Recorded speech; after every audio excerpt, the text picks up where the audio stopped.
Hello everybody, welcome back to another stream. Today, after a very long time, we are back in Microsoft Flight Simulator 2024. So we haven't had a look at Microsoft Flight Sim 2024 since it released, really, and I'm really happy to say I believe I've got it to a stage where it is very much usable. I've done 3 flights in the Phoenix A320 aircraft, and they've pretty much gone just fine. A few stutters on final, but not too bad. And I've done a flight in the Duke that we're going to be flying today, the Beechcraft Turbine Duke, and again went brilliantly. So really exciting. We've got quite a few things to look at for today's stream, and I will mention I struggled with 2024 for so long, and then I decided to do a full reinstall of 2024. I did a full reinstall of my drivers. I uninstalled everything using DDU, and a combination of that seems to have really helped my performance. I'll show you settings and stuff like that in a little bit. I am also using auto FPS, which really helps as well. The main issue for me was VRAM. Of course, it really likes to eat VRAM. So that was my main issue, really. So I've got, you know, textures on low and stuff like that. So, right, a few things to look at here today. First of all, is this a beautiful airport, as you can see. Look at it. We're here at Glasgow, and we're going to be flying from Glasgow International. You can see our little turbine Duke down here. We're going to be flying from Glasgow International, and we're going to be going over to Belfast Aldergrove. Both are period sceneries, and let me tell you, they are fantastic. I picked up East Midlands a while ago. Obviously East Midlands being my local, I had to get it. I was so impressed. So in the last sale I picked up Glasgow, Edinburgh, and what else, and Aldergrove, of course, Belfast, for Microsoft Flight Sim from Period, and they are all just amazing sceneries. I'm very much looking forward to his Birmingham scenery as well. Very familiar with Birmingham Airport. I've flown out of there quite a lot. Next thing we are looking at, and the main focus of the stream will be the TDS GTN 650 devices. We are very familiar with them from X-Plane, but of course they are on Microsoft Flight Sim as well. So TDS very kindly provided to the channel a copy. So full disclosure, I did get it for free. Doesn't affect my opinions as per usual, but I did get it for free. So we'll be looking at the TDS GTN 750 today in the Turbine Duke. Final thing, this was not planned at all, but as you guys know, I use Say Intentions. They literally about 3 hours ago released to everyone in open beta. I will say it is a beta. Injected traffic for Microsoft Flight Sim with Say Intentions. So I'm using FSLTO models, downscaled textures from the on flightsim.to to save as much VRAM as I possibly can. So I'm using the FSLTO models. It automatically just picks up that you have FSLTO installed and uses the models. This traffic is all injected by Say Intentions and is controlled by Say Intentions as well, meaning we have things like sequencing. So biggest issue I've had with Say Intentions in the past is when you're using FSLTL or traffic global on X-Plane, all of the AI traffic you have isn't talking to ATC, so you can get cleared. For takeoff as an aircraft is on short final. It's not very realistic. Now in Microsoft Flight Sim, we won't have that, so I will get sequenced with all the other AI traffic, which is really cool. Now, according to Say Intentions, there is 28 parked aircraft and 3 are active. So I believe some of these should push back at some point. Maybe we'll get some landing. I've not seen any move. They're just kind of sat at the gate at the minute, but we'll see what happens. We should hear them over the radio as well. You know, they'll be getting their clearances and push back and stuff like that. Hopefully, this is the first flight. This is literally just came out 3 hours ago. If it causes issues, I will just disable it. But yeah, we'll see what happens. Really happy to have injected traffic in Say Intentions. And finally, we'll go down over here. I'm not sure why it's putting some 320s on GA stands, but there you go. Maybe that's something they need to look at. We are flying this beautiful Turbine Duke from Blacksquare. Honestly, this is one of my favorite GA aircraft in any sim at the minute. I'm really enjoying it. It's not officially updated for Microsoft Flight Sim 2024, but it works, you know, just fine. I've not had any issues. It's fantastic, and I want to get the Starship as well. So, enough of me rambling then. Let me jump into the cockpit here. Oh, it helps if you plug in your yoke, doesn't it? 1 second here. Let me plug in my yoke and then we'll hop into the cockpit. There we are. Alrighty. So here we are in the Blacksquare Turbine Duke, and Blacksquare are just simply amazing. Their new Starship is on another level. So I really want to pick that up as well. Let me open Navigraph here and we can brief the route here. Hey, and one welcome. All right. So yeah, with medium-ish settings on Microsoft Flight Sim at the minute, we're running low on textures, no ray trace shadows because that just kills FPS and doubles my VRAM. So that's a no-go for the ray traced shadows, unfortunately, at the minute on this system. But I'll Simulink. All right. So yeah, I'll show my settings in a little bit. But yeah, these settings with auto FPS makes Microsoft Flight Sim 2024 run really well. In most cases, I'm getting higher FPS than 2020. Like I said, it's just VRAM, which is limiting me a little bit. So here we are. We're at the General Aviation apron here at Glasgow International. We will be departing runway 23 on the Trent 3 Alpha departure. We're going to be heading out here pretty much over the coast of Scotland here. And then we're going to be crossing I like this routing. Look at this. We have like the minimal amount of time over water, which in this type of aircraft, obviously you don't want to be over water for too long. So I like this routing a lot. And then, yeah, we're going to head over into Northern Ireland here. And we're going to be going to Belfast Aldergrove, another great scenery by Pyrgi. And then, yeah, we'll be landing runway 35, and we're probably just going to end up doing the visual is what it gave me on my test sector. So let me just select that.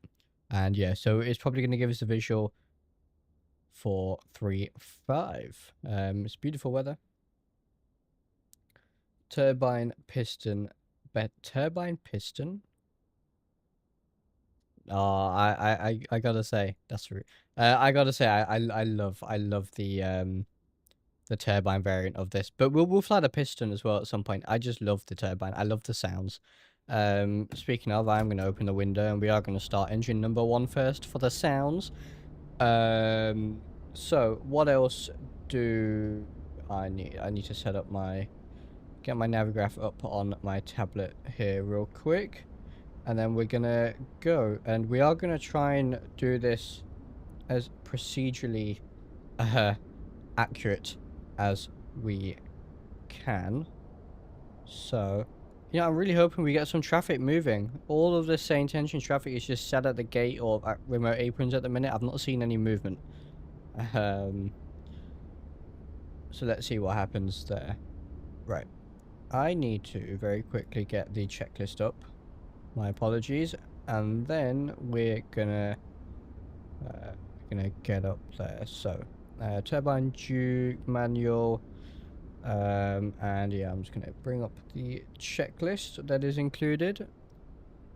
And it's a brilliant checklist. We are using the TDS devices obviously today. And I'll show you guys this aircraft a little bit. The EFB in itself is really cool. Let's see here, where's the normal operating checklists? Am I just scrolling past them all somehow?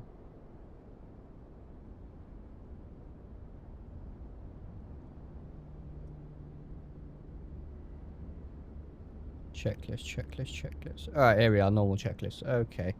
This will do me just fine. I will stick that on the second monitor, just like that. Alrighty. I'm not on VATSIM. We're using same tensions traffic and same tensions injected traffic as well. So hopefully we should get sequenced in between these guys, if any are, flying about. Hey guys, is the TDS GTN better than the PMS? I believe so, yes, absolutely. The TDS is, of course, payware. It's got updatable nav data and runs off the Garmin Trainer software, is my understanding, which is basically the real software in the real thing, so it is very accurate. Having said that, I've not tried the PMS because I have the TDS, it's the payware version. I do believe the TDS is better. Alright, so, yeah, there is, of course, integrated checklist, if I can control F. No, did I unbind it somehow? Checklist. Maybe it's not gonna give me checklist in 2024. Anyway, I have the checklist on my second monitor ready to go, so, let's go then. So, let me show you the tablet first, actually. As you can see here, we can select our avionics. So I've got a 750 as my primary device, and then I've got a 650 there. You can switch between the PMS or the TDS, as you can see, and there's some options here, so you can move this about. There's some options here, as you can see. But what I really like are the next few pages. I should add a landing rate guesser. That sounds fun. That does sound fun. Yeah, we'll have to do that. Absolutely. So we have payload. I'll come back to this because we have to set our payload and stuff. But you can set your payload, all the exterior elements as well. So we can have all the covers on and stuff like that. Of course, when we get this updated in 2024, we'll be able to do our walk around and, you know, click them and stuff like that, which will be really cool. We have the engine schematics. This is really what convinced me to get this aircraft. It's just so cool. You know, I have an engineering background, as many of you will know, so this is super interesting to me. We have left engine, right engine, if I can click it. There we are. Electrical buses, and this will show you what's happening with the electrical systems, the cabin system, as you can see. And there's a whole host of failures. We have it on 1x real. I believe the mean time between failures here was all sourced from NASA data, so it's all super accurate. Looks a bit on the piston variant. Oh god. Yeah, alright, let's go on with the checklist then. So pre-flight inspection is complete. Control lock is removed. We'll remove both of these. They go off over there. Seats and seatbelts are secure. Cabin door is latched. Nose baggage door is latched. Parking brake is set, which is down here. Landing gear is down. Electrical switches are all off. Which they all are. Engine avionics switch is off, so we got all our levers are fully back here, and the electricals are all off. Oxygen pressure we can check down here. We want between 1550 and 1850 psi, which we are in. We got about what's that? About 1700 thereabouts, so that's fine. Circuit breakers all in, so they're all over there. They all look like they are in. They are fully modeled as well. Like I said, the detail on this aircraft is incredible. It really is. Supplemental bleed air off push, so that they're all in. Cabin pressure shut off is open, so pushed in again. That's correct. CO detector, that's fine. Alternate static air is normal, which it is. Environmental mode is off, which is here. The flaps are up. The power levers are at flight idle, so I'm just gonna, they're in beta at the minute, and they are now in flight idle. Propellers high RPM, so set those. Condition levers are in the cutoff. In this aircraft, there is no in between. They are either cut off or sort of full rich. There's no, they are just basically on and off. So trims are centered, and you can see down here we'll just center that. Here we are. Fuel selectors are on, which are down here, and they are both on. Good. So before starting engine then, beacon light can go on, so that beacon light on. Battery master can go on, and she comes to life. Fuel quantities, so let's quickly do the payload. In fact, I'm gonna shut off the battery. I don't want to drain it. So let's get the OFP up and see how much fuel and how many passengers we have on board.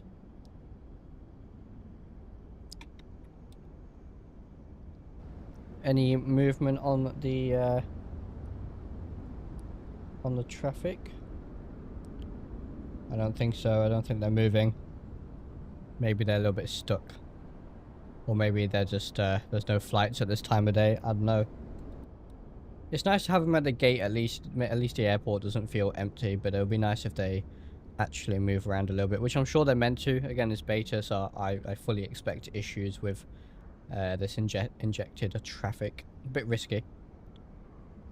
Trying it on stream for the first time, but there you go. Love this plane. Wish I had an X-plane. Oh yeah, absolutely. Absolutely. I love this plane. I really do. I'm really liking it in 2024 though. I can definitely feel the flight model difference in Microsoft Flight Sim 2024. The lighting, I mean, it's beautiful, isn't it? So, fuel. Hey Shisim, welcome. How's it going, my friend? Thank you very much. And Owen, welcome to you too. So, fuel. We want 411 kilos of fuel today, so we'll get just over 200 in each. There we are. That should do us just fine. You know what, I'm going to take a little bit extra in both just in case. And how many passengers do we have? Let's see. We have 5 passengers today, so that's us, and then 1, 2, 3, 4, 5 passengers and payload. Let's see here.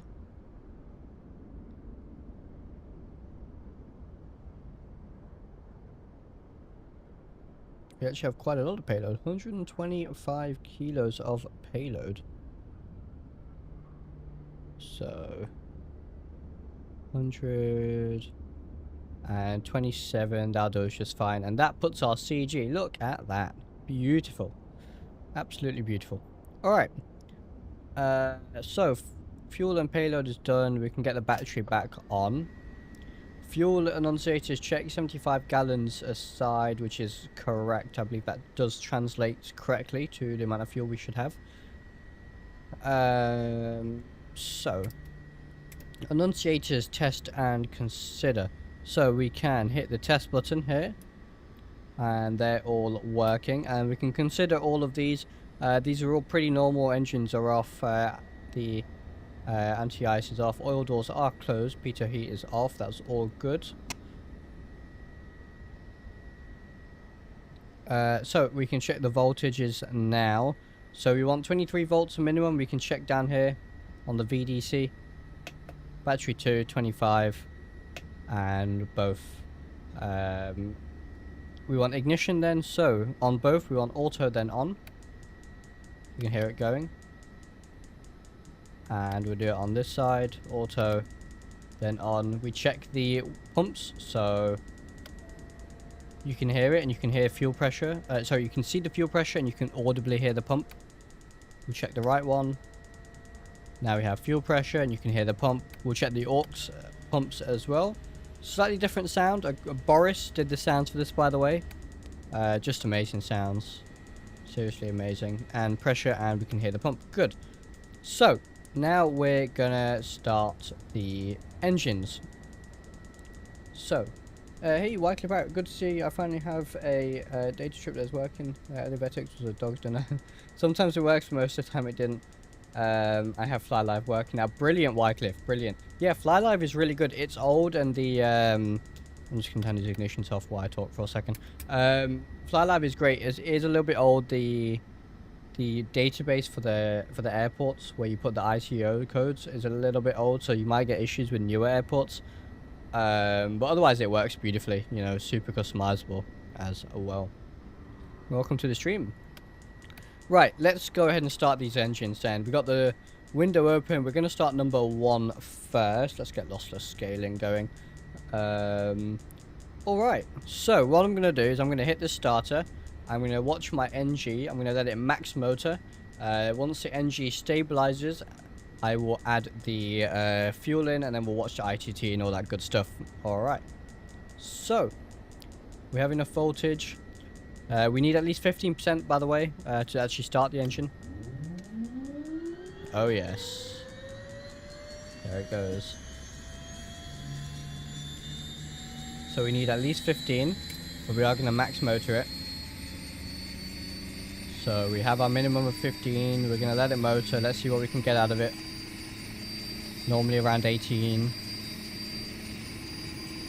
17.9. Looks like it's gone on top out there. We'll add the fuel in. Watch the ITT. And maxed out at 613 ITT rollback. Watching the NG at 52%. I will disengage the starter. There we are, and the ignition can go off as well. All the instruments look good. We'll put it on the gen, and I'm going to close that window now. There we are. So for this start, same procedure, but you can see the schematic. I'm going to show you the schematic here because it's really cool. It's so cool. This is what Drishal listens to on his way to engineering school. Hey, you know it. You know it, of course. Of course. Hey Stan, welcome. Glad to have you here. Alright, so same procedure then. We hit the starter. You can see the spark plugs going there. The igniter, sorry. Watch that NG. And just watch this schematic. This is so cool. I love it. Max motor. There's our minimum 15%. So we should get 17.9 again. There it is. Add the fuel. Watch it all light up. There it is. Beautiful.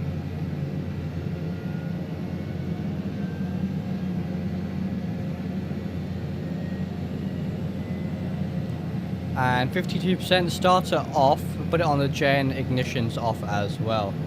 There it is. Lovely. Nope, don't want that. So I'm going to put this over here, and I like to put it on cabin so I can monitor that. Alright. So, everything here is good.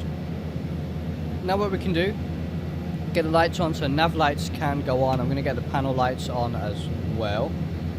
Weather radar is off / standby. We'll leave that off for now. Avionics can go on. And the GTNs will come to life here. And we'll go to the main inverter. There we are. And inverter fail has now extinguished. So everything up here is looking good to me. And what's the temperature? 13. Oh, it's cold out. 13 degrees. Let's get some heat going. So put it on auto heat, and that should give us some nice heat and warm up the cabin. What we'll do now is let's take a look at the flight plan. So same GTN that we know and love then, just in TOS system test OK. Is new avionics also available? Do you mean the GTN? Yes, this is the TDS GTN 750. But the aircraft does have compatibility with the PMS as well, and all of these primary and secondary avionics that you can see here, which is really nice. So yeah, you can have a modern, you know, with the GTNs. You can have a really old one with the KXs. It's pretty customizable. So as you can see, we've got some hot air now being pumped into the cabin. All right, let's go ahead and do our flight plan. First thing I'm going to do is set my ATIS frequency. So let me just grab it. 129.58.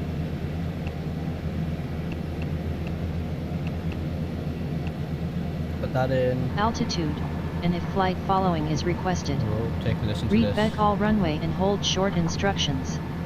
Advise on initial contact. You have information India. Information India, okay. Glasgow International Airport, information India. 1450 Zulu. Wind 280 at 16. Visibility 6. Sky conditions, few at 2200 feet. Scattered at 2800 feet. Broken at 4700 feet. Temperature 15. Dew point 11. QNH 1014. Density altitude 0 feet. Arriving and departing runway 23. Transition level 65. Advise on course heading, altitude, Right. and if flight following is Right, requested. we'll head over to ground back now. all There's no runway clearance and hold frequency short here, so straight to instructions. ground into 175. Advise on initial contact. You have information India. Alright. So now I'm hoping we should start hearing some of this AI traffic from Saint Engines. Hopefully, but they're still not moving anywhere. They're still just kind of sat here, so I really don't know what's going on with the traffic. They're injecting, but they're not actually moving or flying about. As I said, it is a beta though. So let's get our clearance then. So we are CUDA 818 as per usual. Glasgow ground, CUDA 818 at the General Aviation stand. Information India on board. Aircraft type Beechcraft Turbine Duke. Request IFR clearance to Belfast Aldergrove, please.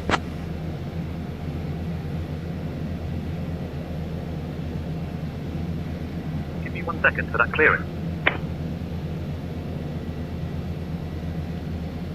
Alright. So according to Saint Engines, I have 28 parked aircraft and 3 active aircraft being injected at the minute. CUDA 818, information India is current. Cleared to Belfast Aldergrove via the Turnberry 3 Alpha departure, runway 23, initial climb to 6,000 feet. Departure on 119.105, squawk 6255. Cleared to Belfast Aldergrove via the Trent 3 Alpha departure. Departure runway 23, initial climb 6,000. Departure on 119.195, squawk 6255, CUDA 818. Alright, there's our clearance, and that's exactly what we planned for, so that works out brilliantly. I am going to put the departure frequency in here, so I remember it, 119 or 195. Put that in there, we want 119 or 195.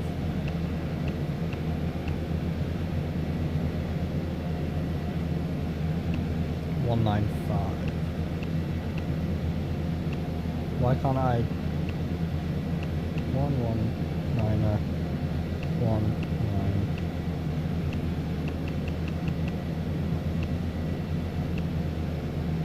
Okay. We'll maybe we'll do that later. We'll sort that out. Right.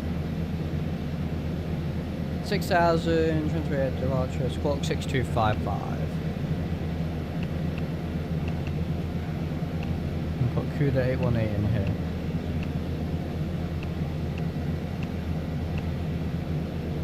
So we'll enter that. Right, so flight plan, Glasgow, load procedure,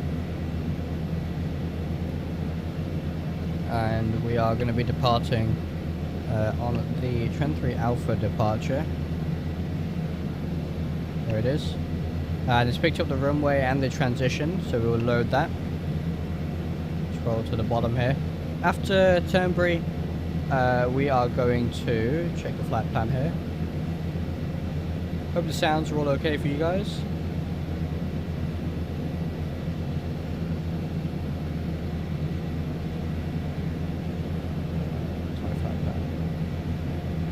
Alright, so after Turnberry, we're going on to the P600 airway. So we go load airway, P600, and we are exiting Blacker. Thank you very much, SimCrashFlyer, appreciate it. We'll load that in. After this waypoint, we're going to Belzoo, so put it in here. Belzoo. We'll add that in. And then after that is to the airport, so EGAA. For Aldergrove, we can do load procedure, approach, and it's going to be visual 35. And we'll load that. Alright. So flight plan's looking good. I'm going to put that up there, map on here, and zoom in. There we are, good stuff. Alright. I think we are pretty much ready to go. Set our pressurization, we are cruising flight level 120, so we're going to set 130 on the pressurization here. We will set 1,000 above. The rate of increase for the cabin pressure needs to be at the 10 o'clock position, which it is, and we are in normal mode. Everything else looks good to me. How are we doing on cabin temp? Nice, 19 degrees, perfect. Good stuff.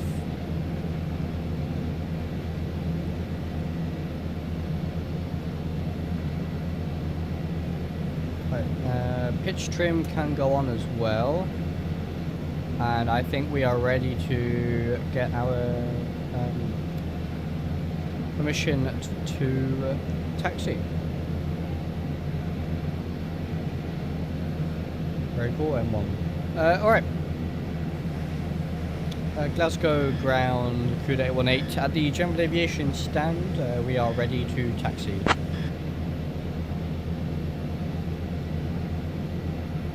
I'll grab that clearance. Give me just a minute. Negative, we are ready to taxi.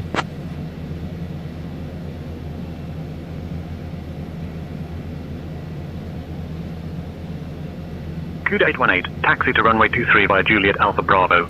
Hold, short of runway 23. Juliet Alpha Bravo, then we'll hold short runway 23, CUDA 818. Alright. We still have to do our run up, so let's release the parking brake here. And we'll probably just head up over here. Is there a run up area? There isn't. So let's take it in beta. Let's just do our run up right here. This should do us just fine, just right enough space. We'll turn into wind.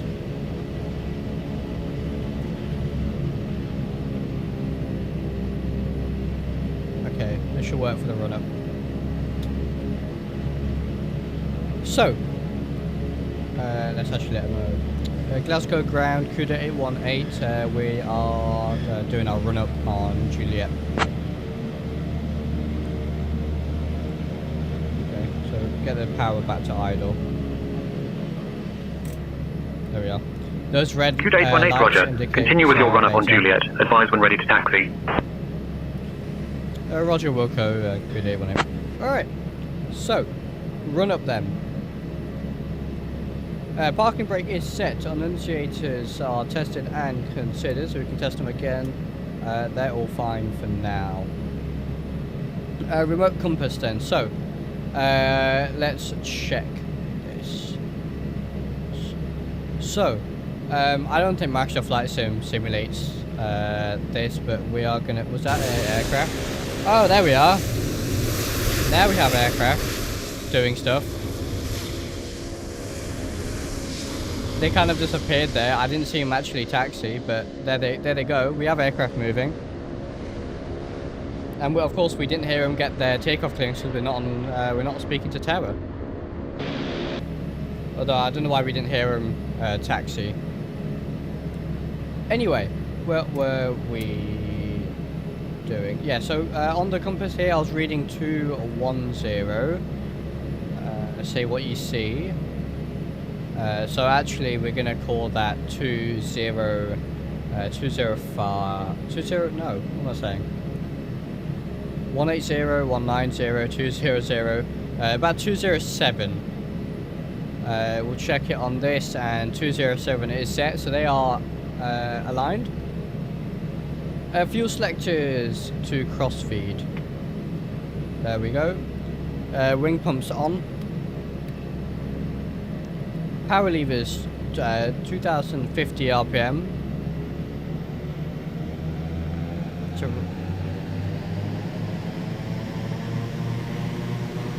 go up to 2050 RPM.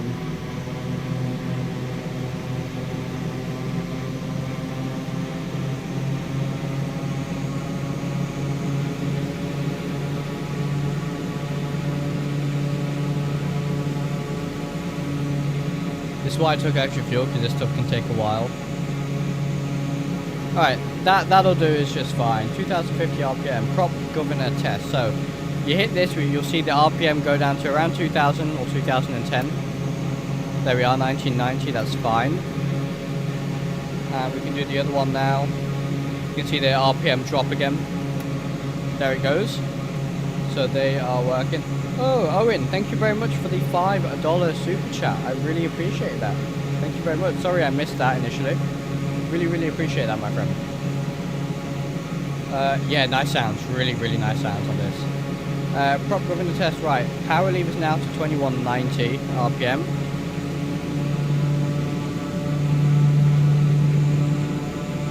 Don't want to redline it.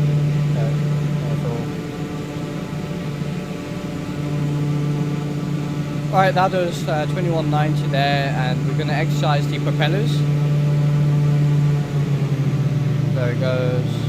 Back up. Pistons sound better. I'm not sure.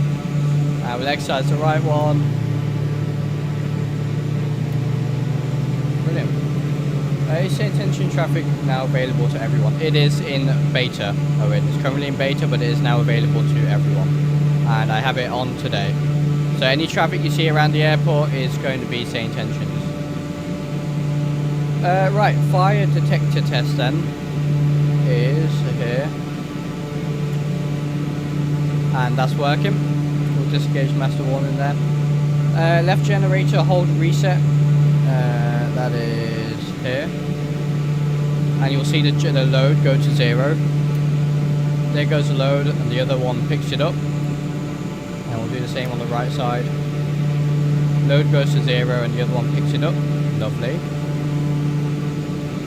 Right, power leader's idle now. Right, not in beta. There we are. So, power levers idle. Oil doors open. We'll open those, they're down there. Ice deflectors as well, which is basically inertial separators.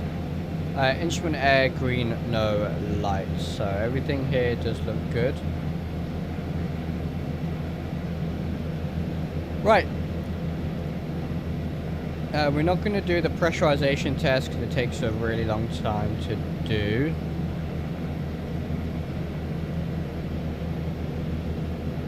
Right, yeah, the run-up is, by the way, look at the checklist. Pre-flight, before checklist, before start, engine start, and then after start and run-up. Super, super, super long. So, I'm not going to do the pressurization test here. And I won't do the autopilot test. Again, it takes a while. But I'll do what I what I can here. So, we do have our pressurization set. Deflectors as required. So ice deflectors, we can go down here and look at our FOD. So FOD intensity 6%, and on this side 0%. So I think 6%. Yeah, we'll turn it off. We don't need them today. There's no FOD. Right, propeller heat on, which is here.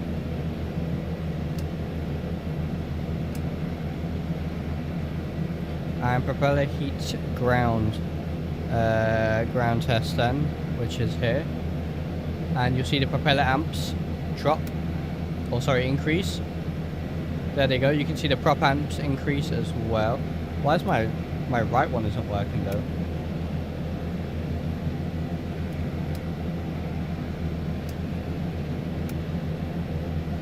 Right prop heat isn't working. No failures. Where's prop heat?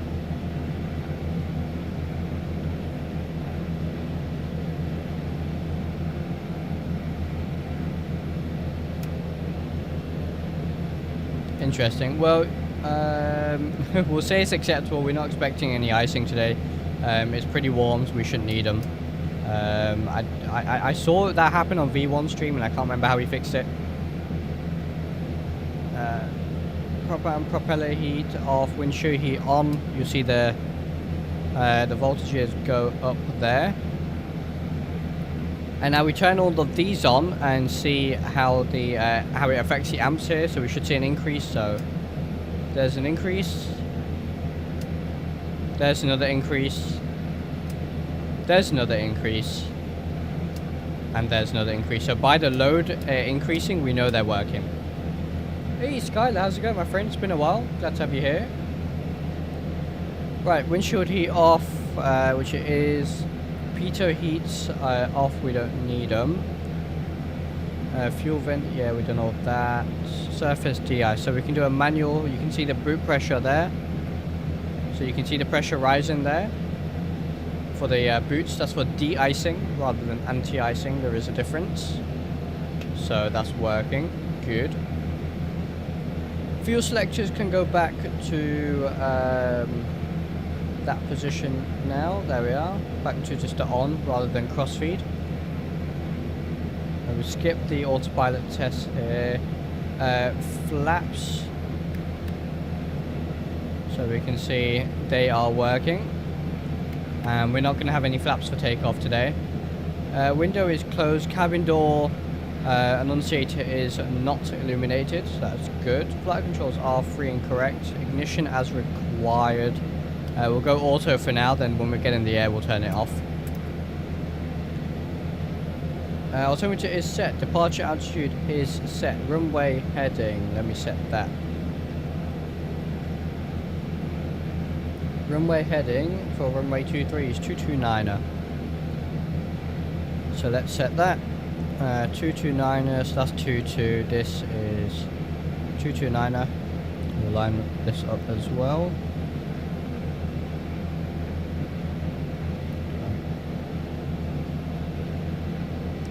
Look at the needle jumping about there, by the way. Really, really cool. Panel lights dim for takeoff. I'm going to leave them on because I like them. And then parking brake release. Alright, so before takeoff, we'll do that now as well. Oil temperature below 100 degrees Fahrenheit. Where's my oil temp?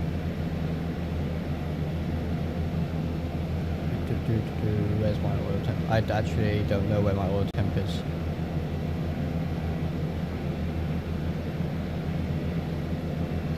Well, we'll say it's fine. Battery temp is below 120 Fahrenheit, which it is here, as you can see. Air conditioning is off. The cabin here. So we need to turn this off now. Lighting as required, so taxi light can go on. Hey, you just finished your first solo. Well done, Skylar. You'll never forget that.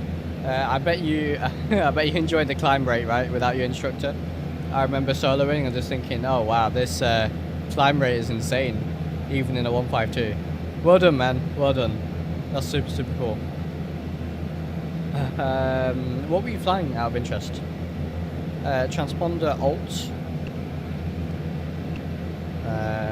So we can do that. I don't know why this reset, but. And with into that, we can now put the weather radar on. There's no ground crew around us. Yes, weather radar on, and this takeoff checks. All right, cool. Let's start our taxi then.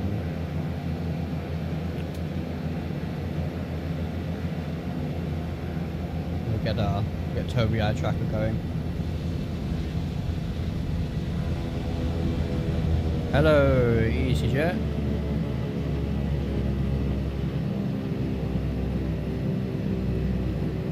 I guess they're gonna wait for us.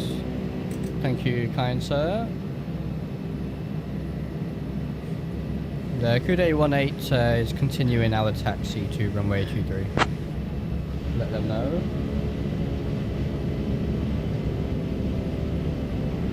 I'm don't know CUDA 18, continue taxi to runway 23 via Alpha Bravo. Hold short of runway 23. Alpha Bravo, then hold short runway 23, CUDA 18. I don't know why I'm not hearing the AI on the radio. The traffic's been injected, but I should be hearing them speaking to ATC as well. So I don't know why. Flying the 172, awesome still on a day / month. Oh, 77, yeah, fantastic. That's cool, I didn't even think about that.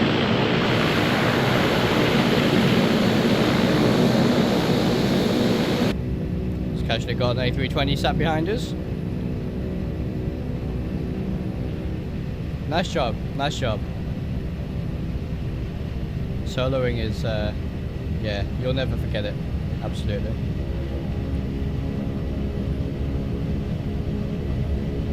I'll have to investigate why I don't hear them on the radio. I would expect to hear the, the ATC telling the EasyJet to, wait for me and all that sort of stuff. Maybe I have a setting not set correctly. Oh, that's Kyler, interesting. Someone clipped the wing, supposed to fly. Wow.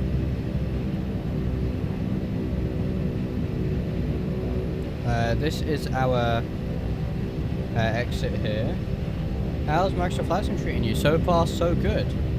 As we can see, this is 2024 as well, so obviously we're not in a very heavy aircraft at the moment. CUDA 818, contact tower on 118.805. Take care.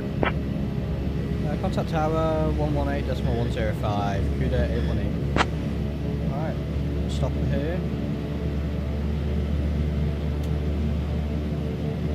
118.105.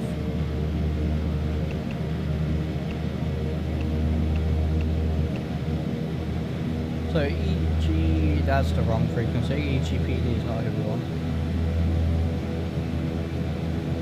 118.105. That is apparently the correct frequency. It's just EGPD is not the correct airport. Oh, it's 118805, that's why.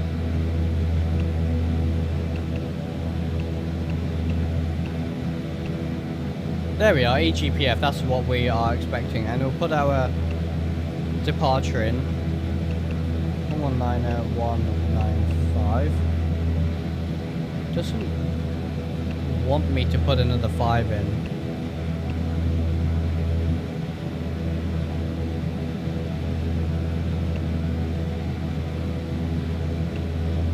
Let me check something.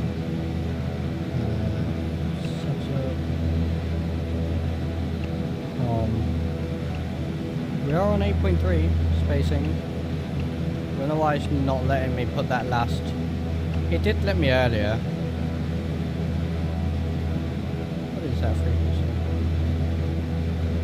119105. Oh, there we are. Okay. One tower. All right. So now we have radar. Good. We are transponding. All right. Cool.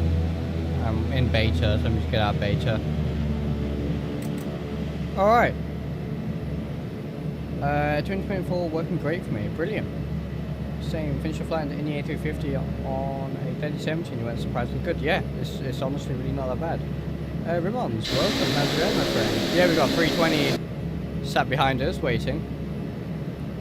Glasgow Tower, CUDA 818, holding short runway 23, fully ready.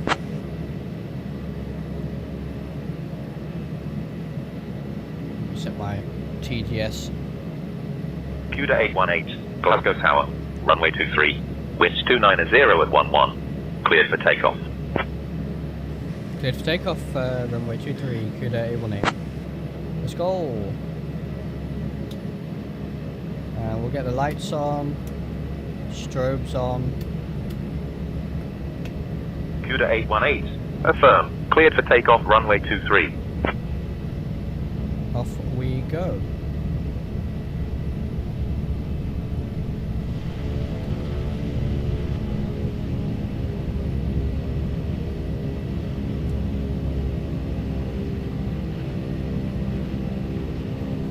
Beautiful summer's day here in the UK. Alright, so now we're going to hold on the brakes and increase the power.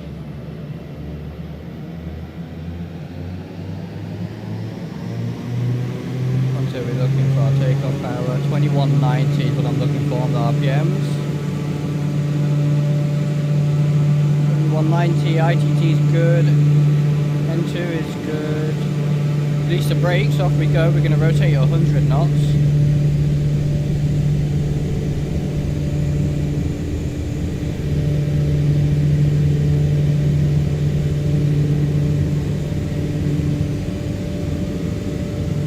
Knots, rotate. That crosswind immediately there. Positive brakes, gear up. Pitch for 140, that blue line.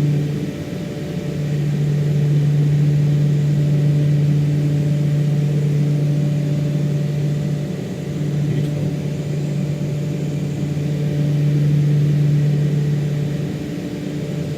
Alright, so CUDA 818, contact departure on 119 at decimal 1075 sub-assault. Contact departure 119 at 105, CUDA 818. Glasgow departure, CUDA 818, climbing through altitude 2000 for 6000.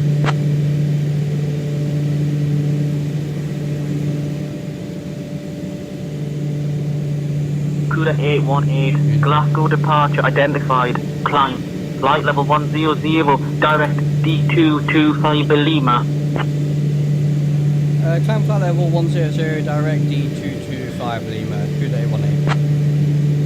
D225 Lima, that is already where we're going, so yeah, we're good. Lovely.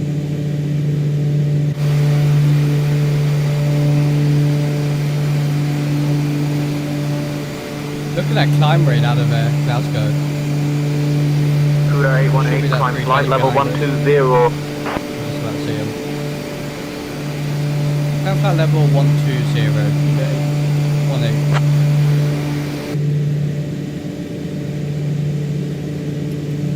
120. Let's check our cabin pressure. So cabin climb pressure is increasing. This inside band is the differential, and then this outside is sorry. Yeah, so the outside is our cabin altitude. The inside is a differential. We don't want to go into the red, obviously.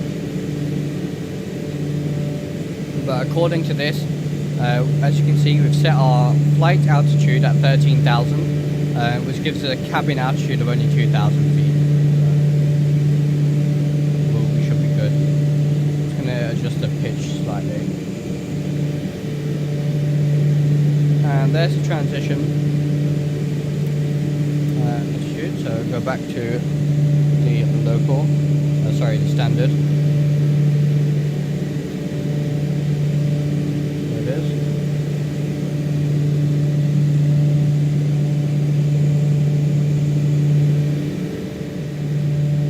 How beautiful. Take a look at this ITT, we can get a little bit of power out of it, I think. Watch the speed.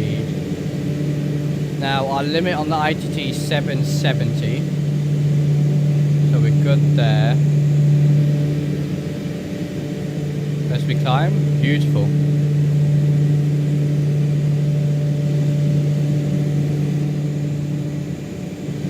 We've got some lovely views set up here. Oh yes.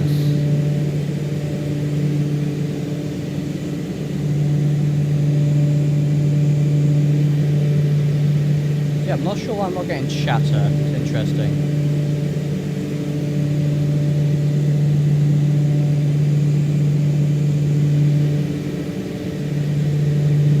Could you turn your voice sound up a bit? Absolutely, I can. Let's see here.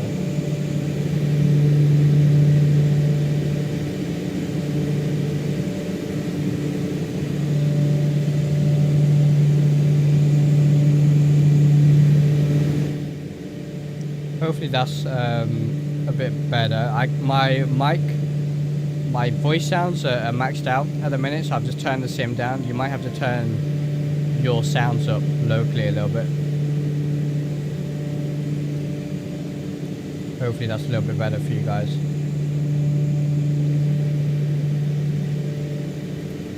Uh, 10,000 feet, so lights can go off. And we'll get a nice cruise power setting. How's your FPS hit from same tension traffic? So it depends what model matching you're using. I'm using FSLTL, and I've downloaded the downscaled textures from FlightSim.to as well. Which, by the way, FSLTL download by default is 45 gigabytes for all the models. Using the downscaled textures, I managed to get them down all the way to 5 gig. Of course, you can see the difference, but in my opinion, it's worth it. Cabin temp is very cold, so let's get some hot air. Hot air in.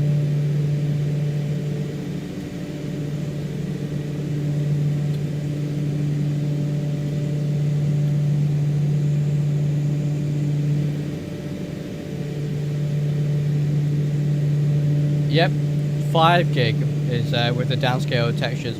I was getting a hit of about. I was prepared to descend in roughly 10 minutes. Say the word if you want to descend sooner. Expect a visual runway 35 approach into Aldergrove. We'll expect the descent in about 10 minutes, and we'll expect the visual 35 into Aldergrove, CUDA 818. So when I did my, we're going to overspeed here. So we'd go 2,000 and about 950 worked pretty well for me. So 2,000 on the RPM. Sorry, I will answer your questions. Just gotta. There's a lot to do in this aircraft, and about 950 on the torque worked well for me last time. And that should give us a cruise speed of just under our max there. Should sit nicely about there. Are we getting high into the cabin now? to get hot air into the cabin.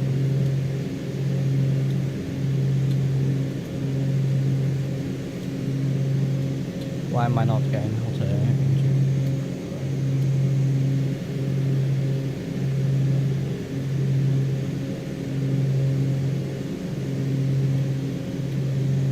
Oh, it's the landing spot, isn't it?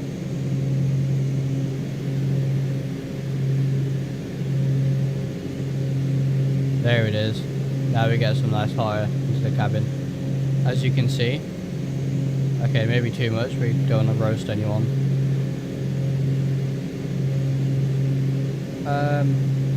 So yeah, when I did my tests, I tested at Glasgow just before the stream.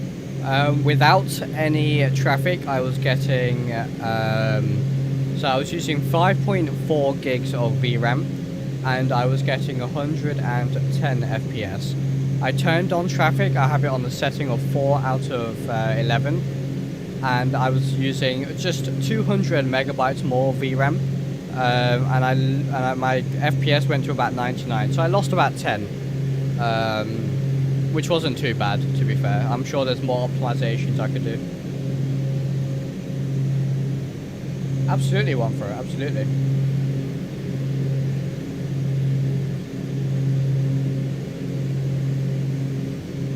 Oh, I see one for it, yeah. You know, Same Intentions, I'm quite impressed with them as developers. I'm sure if you make a feature request, there would be something they would look into, because that's quite an important point. I think you raised there.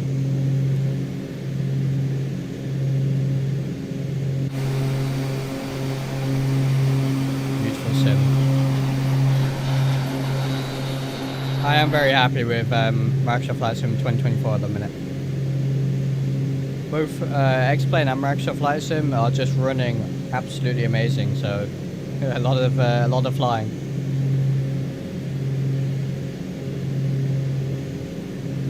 Also, other people fly at night and just can't. Yeah, absolutely, absolutely, very, very true. So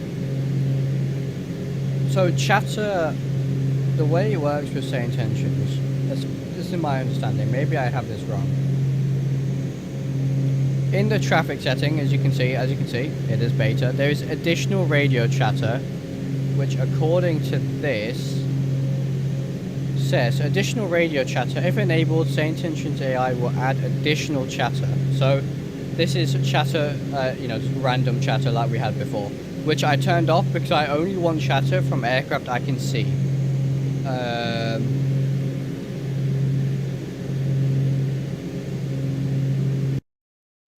Oh no. Did it? No, we're good. We just had a weird audio stutter. I've had that a few times. What traffic chatter do I hear by default when using Say Intentions AI traffic injection? As a general rule, you will only hear chatter from an aircraft that are potentially relevant to your current situation. As an example, you may not hear an airplane taxiing if that airplane is on the other side of the airport beyond the visual range of your cockpit.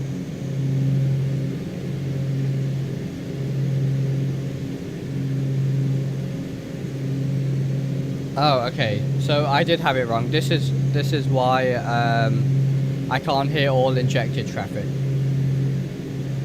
Can you at least let the FO handle comms? You can. Yeah, you can. I'll show you how. Just this button here, pilot.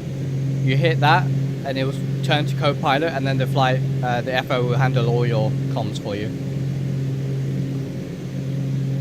So, due to extremely high costs of premium Neuro AI voices, combined with our commitment to not raise our prices to cover the cost of this feature, the normal radio chatter you hear is limited to your sphere of influence, combined with some sampling of additional AI-generated chatter. This approach will provide all of the situational awareness you need, however, we also recognize that this may not provide the overall level of chatter needed for full immersion. Our goal is to create a realistic cockpit experience, and your goal is simply plane spotting, and recommend the use of other add-ons.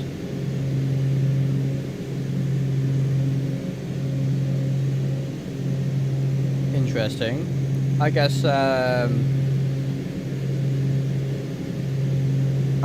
they want to keep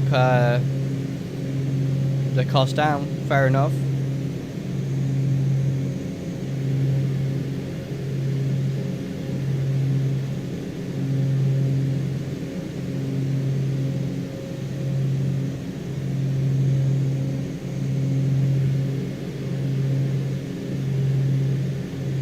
So, where does the additional chatter here come from? Maybe I turn this on. One for I don't have an affiliate link, no. I have no affiliation with Saint Engines. I purchased it completely on my own. I haven't been given anything for free. I haven't been asked to make any videos or anything like that. So yeah, no, just go and purchase. I don't think they do affiliate links. So yeah, just go ahead and purchase it straight from the website. But I appreciate your support, nevertheless. We use our historical multiplayer proximity chatter database to play audio clips from previous live Saint Engines pilots to encode proximity to the current position of the aircraft. Maybe let's turn this on then. Let's do that.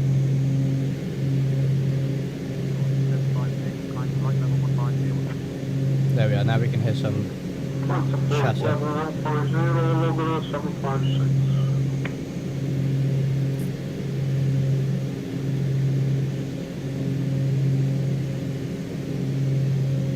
You can see here, if I hover over here, we can see there's 25 parked aircraft and 3 active. Looking good for the cruise at the minute though, look at this. Getting every single ounce of performance out of this aircraft that we can. Oh, it's a bit hot. Let's close that. And we need the pitot heats on. Because it's below 5 degrees. No, unfortunately not. One for.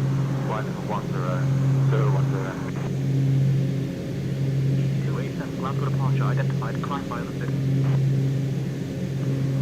Climb via the city. Climb via the city. Maintain 6,000 feet.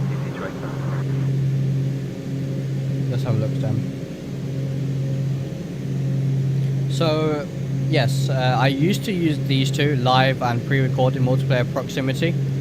And I think my understanding is that this additional radio chatter is, according to what Saint Engines said, is the same as this, but I think they've put some extra effort into making it realistic.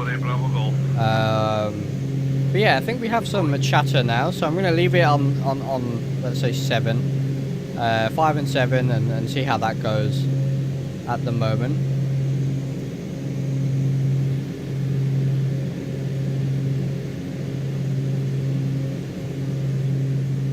Beautiful. Yeah, so I used to use those proximity chatter features. Maybe I'll go back to them. We'll see how it goes. I'm just interested to see how this new proximity chatter seems to work. Yeah, I didn't hear that EasyJet, and apparently I should have heard that EasyJet talking, so I don't know. We'll see. Maybe when we get back to Aldergrove, or maybe we'll have to go test it at Heathrow or something where there's plenty of aircraft. But I like the fact that the traffic will be sequenced, so I won't get takeoff clearance if there's an aircraft on final, for example. So, or you know, in an approach, you'll get sequenced with other aircraft as well.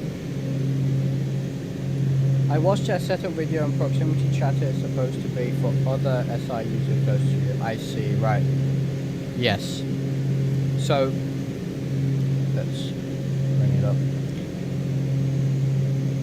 So, yeah, so it's if they're within your radio range and talking on the same frequency, you'll hear them, essentially. So I think I have it set all correctly at the minute, I believe. Stan, is this a new setup video that I've maybe not seen yet? 818. When you're ready to descend. I think I accidentally cut them off. We'll descend flight level 090 when ready. CUDA 18.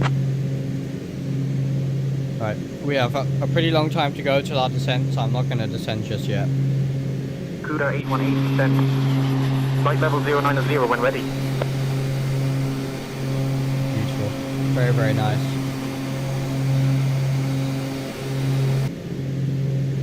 Descend flight level 090 when ready. CUDA 818. So yeah, and I think the FSLTO models, now that I've downscaled them, well, they still look pretty good unless you get up close, of course, but I'm never going to be really up close to them. So as long as they look just, you know, decent from afar, and it saves me a bunch on VRAM, then that's perfectly fine by me.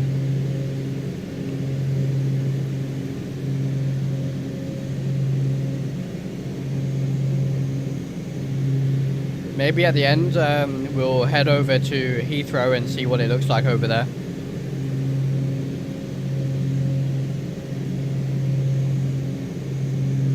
They did say, however, when you front video might be a bit outdated, I'm just setting mine up. I see, okay, I'll see. Hopefully they do a new one, Stan. Hopefully. Cuda 818, descend altitude 4000, QNH 1015. Descend altitude 4000, QNH 1015, Cuda 818. So I'm actually not going to descend just yet because they keep, they make me descend really, really early. So I'll wait a little bit before we start descending. You'll enjoy this lovely view here that we have. Look at that. I can't wait to get the Starship. Cuda 818, turn left heading 225, vectors for the visual runway 35 approach. Left heading 225, vectors of the visual runway 35 approach, Cuda 818. So again, they give me a bit strange vectors on this approach. I don't know why, but I guess we're gonna do it. So 225. That's 225. So we'll go we'll go heading.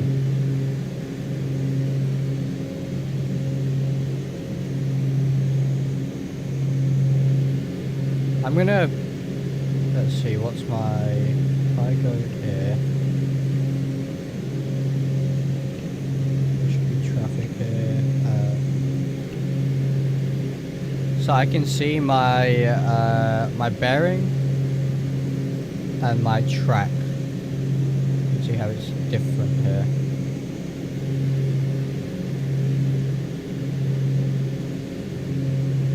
So I'm gonna leave it as it is, actually, I think. 48 Bravo Golf, maintain flight level 240.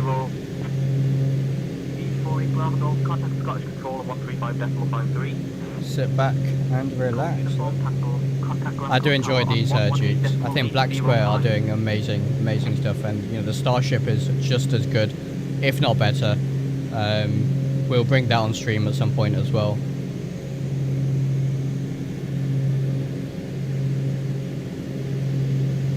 What we'll do at the end of this stream is we'll go and have a look at what it looks like at what the traffic looks like at Heathrow. Although they did say when you spawn in, it'll take, I think it takes about 2 minutes for any aircraft to actually load at the gates, and it takes a little bit longer for them to sort of get ready to then leave the gate, start taxiing, taking off, etc. So we'll see. But we can play around with, see what the performance hip is like at Heathrow. Climb flight level 250. Flight level 250, So what I'm going to do is I'm going to start a really shallow descent to 4,000. I will set this to sea level. You can't set anything lower than 10 because that's just sea level. So we'll set sea level here on the pressurization.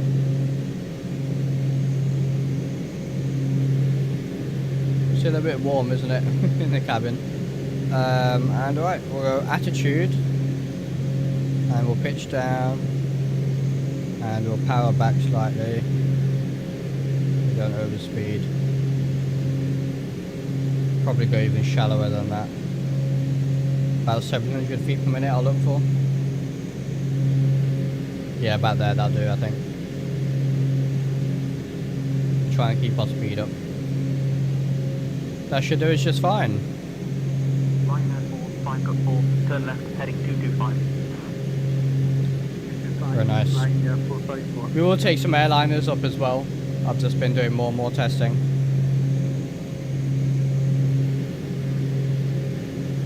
Start descent down into Belfast. It's actually minimum VFR conditions at Belfast, so this visual approach could be interesting.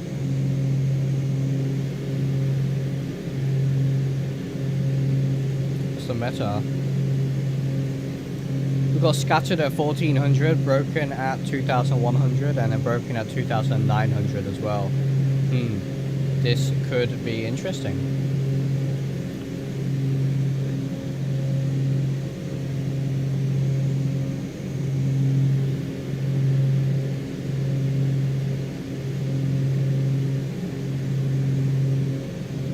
Maybe we'll go a little bit steeper on the descent.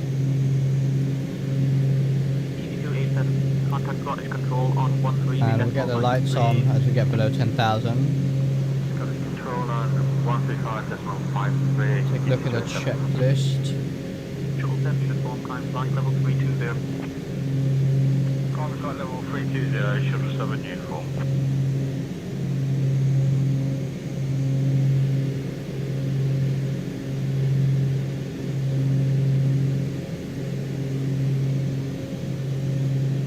Descent checklist then. So cabin altitude goal, is set destination altitude. We'll set 4,000 for now. Well, we've set sea level, which is fine. Ignition auto off. They're in auto at the minute. Oil doors Cruiser 818, turn right heading 240. Right heading 240. Cuda 818.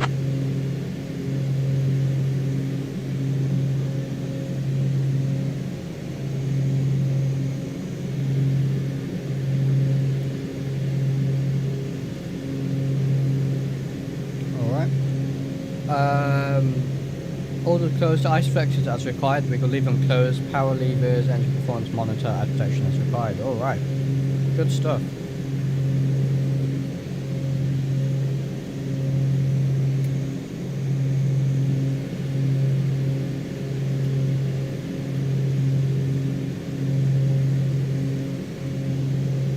I didn't mean to change this. That's an auto cool. That cabin temp down a little bit.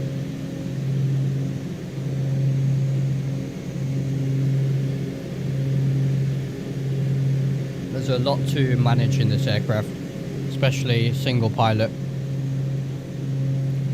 But can't complain. Look at this. Microsoft Flight Sim 2024 definitely looking very nice indeed.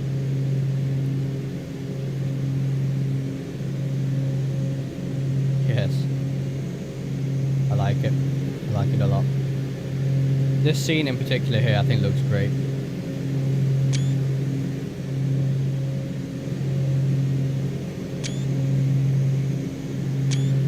Gotta get a bunch of screenshots. We'll have to get a custom livery for this as well, because I think we will be flying this a fair amount. I'm gonna go a little bit steeper here. Contact Aldergrove approaching 133.125. Use the power. Aldergrove approach 133.125. Cuda 818.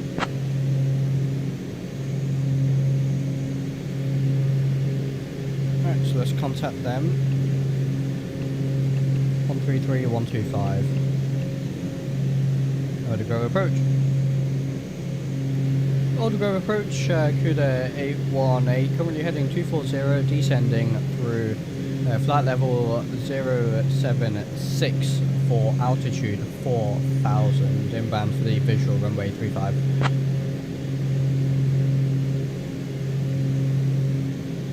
Hey, you're welcome. How's it going, my friend? 818, Aldergrove approach identified. Good evening. How are you?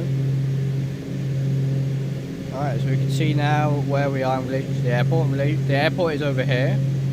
So we're coming in and then we're going to intercept that just like that. Lovely stuff.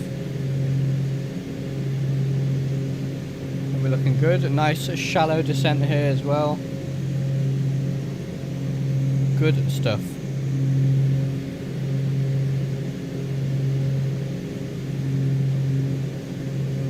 And again, a big thank you to TDS for providing the channel with these TDS devices. We have both of them and for both sims now, which is fantastic.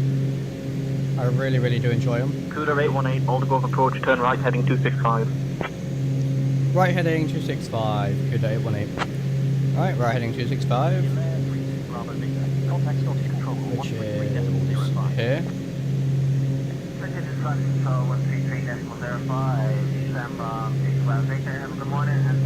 There's 6,000. I'm going to set local QNH 1018 according to this. And we'll set the FO's side as well. There it is.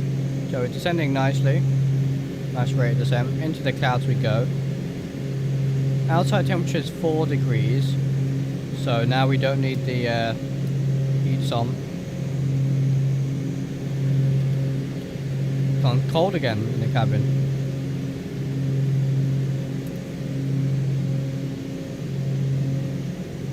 I'm glad. Glad Hebrew. Ryanair 454, contact tower on 118.3. It'll be interesting to see if we have any traffic on this approach. Right, well and truly into IFR conditions now.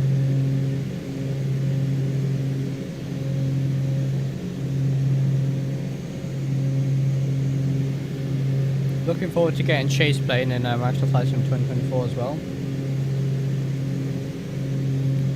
What weather engine do you like more, X-Plane or Microsoft Flight Sim? X-Plane. I think the X-Plane, based on what I've experienced in real life, real world time, I think X-Planes is more realistic. I think Microsoft Flight Sims looks better. I think the clouds look better, the weather systems look better in terms of graphics, visuals. They look sort of more cinematic. But I think X-Planes look more realistic, more as they should be. But I think both are actually really nice right now. Tudor 818, 10 miles from the approach turn. Turn right heading 320, descend altitude 3000 until established. Cleared for the visual runway 35 approach. Right heading 320, descend altitude 3000, cleared for the visual 35, good 818. Right, if we don't see the runway, we will of course have to abort. Then on navigation, EC 1811. Flight level 230. I'm not a huge fan of the default camera system in Microsoft Flight Sim, admittedly. But I think what I really want it for is the cinematics, plus content creation. It really helps. Alright, what we're going to do in a second here, I'm going to hit nav and it's going to intercept that. But also for the camera effects, the touchdown shake, all of that good stuff. I think it's really useful for that. I'm going to arm nav. And then we'll see if we can get a visual on the runway here. If not, we'll have to take a different runway and do an ILS or something. A little bit harsh on the autopilot there. Approach checklist then. Seatbelts are secure. Cabin alt and cabin diff are all looking good. Fuel selectors are on. Fuel in balance. Max 25 gallons. We have a 1 gallon difference. That's fine. Lights are all on. Heat's off. Peter heat is off. Everything else is good.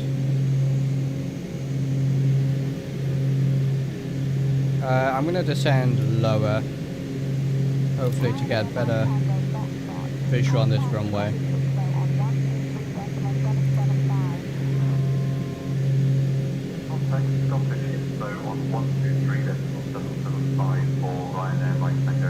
Start slowing down a little bit. I'll go max RPM now, so props fully forward. And you can see the speed coming down there.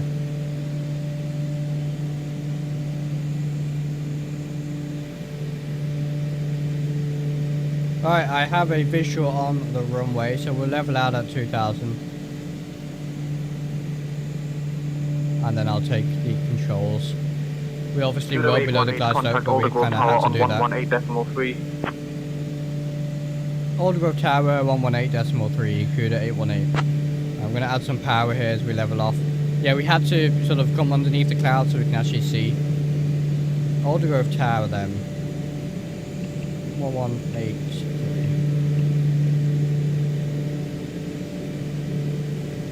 What's the ground frequency? So I want to have it preset. What's my speed? Speed is rising, we're fine. Aldergrove Tower, CUDA 818 on the visual runway 35, and we have the field in sight. 121755 is ground.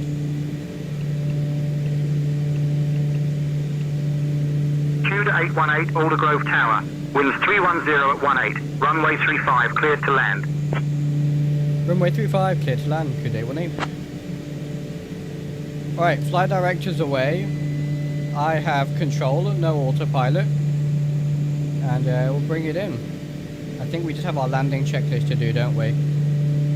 So we're just going to hold at the bottom of these clouds. Easy 628 Victor. Vertical check. Contact ground on 121.755. Landing checklist then. So cabin differential is 0. Easy 757 Wind Charlie. pumps are on. Propellers fully forward. We've got 20 knots, 90 on the RPMs. Oil doors open. Landing gear we'll put down in a second. So let's bring the power back slightly so I can get first flaps out. So in the white arc, first stage of flap, gear down, get Toby Eye Tracker running again. So gear down, 3 green. Alright.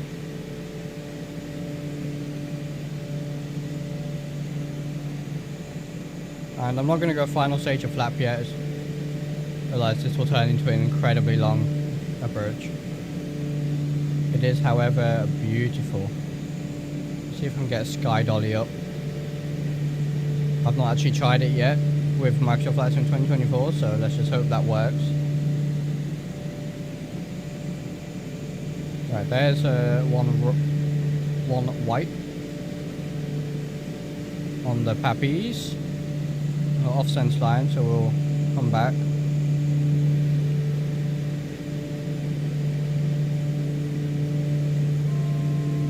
Beautiful. Go back on that center line. We'll keep the altitude set at 2000 in case we need to go around, because if we go around I don't want to go back up into the clouds and into IFR conditions. Alright, that looks good now.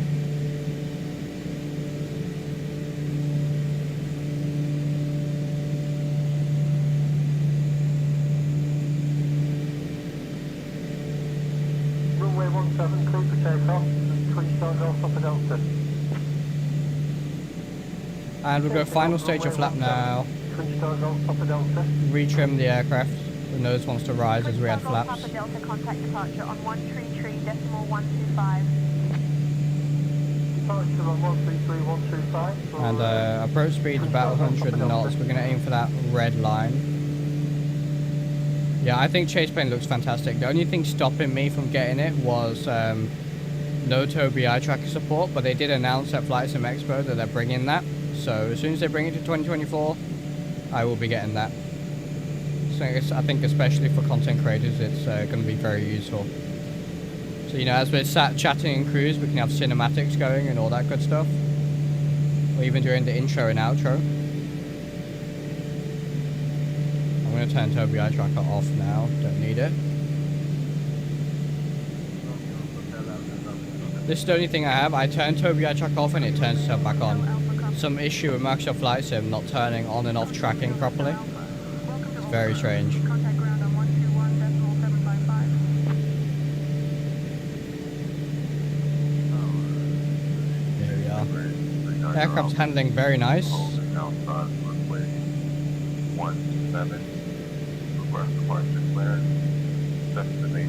It just takes some getting used to. I actually have the eye tracking part turned off completely, so wherever I look it's not moving the camera.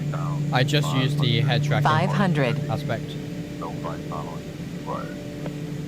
Because I found that as I was looking at different switches in the cockpit, the camera was moving and it was, you know, really difficult to hit switches and stuff in a 3D cockpit. But it works really well even just for head tracking. So that's what I use it for. Of course, you don't need to wear anything then like you do for Track IR. It just works. Welcome to Aldergrove. Contact ground on 121.755. Alright. Looking good here, a little bit fast. Fine. Go for the numbers. We're gonna idle there. I didn't hit record on Sky Dolly. Oh no, I forgot.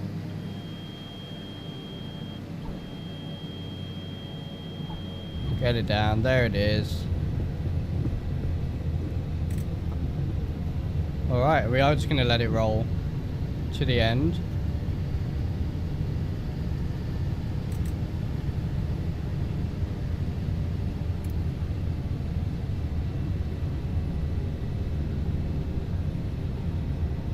Very nice.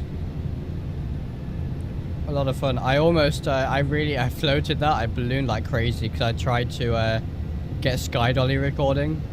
And then I realized that, yeah, that's not happening while I'm trying to land. So I apologize. I completely forgot to start the replay. Runway's clear. Look at, this is Aldergrove from Peerage. And they were just super cheap, like £8, I think. We're going to Beta now, we'll hit the brakes and we'll exit here. Alright. Yeah, these sceneries are fantastic. Cuda 818, welcome to Aldergrove. Contact ground on 121.755. 121.755, Cuda 818. Alright, 121.755. Which we already have preset, how convenient. Aldergrove ground, Cuda 818 vacated runway 23 on Charlie.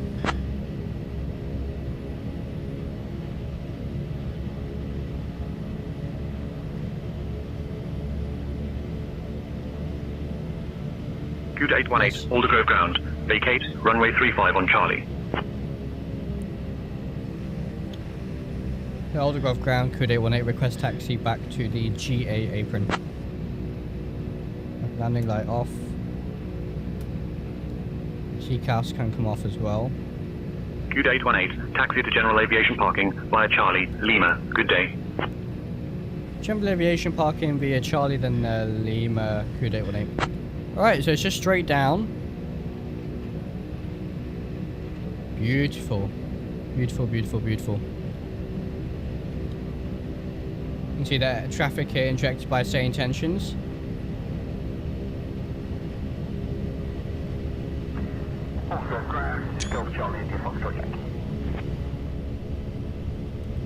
Alright, flaps up.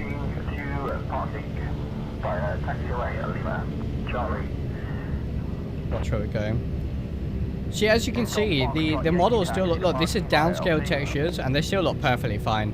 If you zoom in, you can see the slightly downscale textures, as you can see. But you know what? They look fine, and if it saves me on performance and 40 gigabytes of space, then I can make that trade-off. That's absolutely fine. Yeah, really nice to have them in the sim. I think FSLTO is still going to work really nicely for injected traffic, but having it sequenced and controlled by say intentions, and occasionally, not always, but occasionally being able to hear them as well via chatter is going to be really nice. Hopefully gone are the days where you receive takeoff clearance while an aircraft is on, you know, a really short final. Easy 144, readability 5.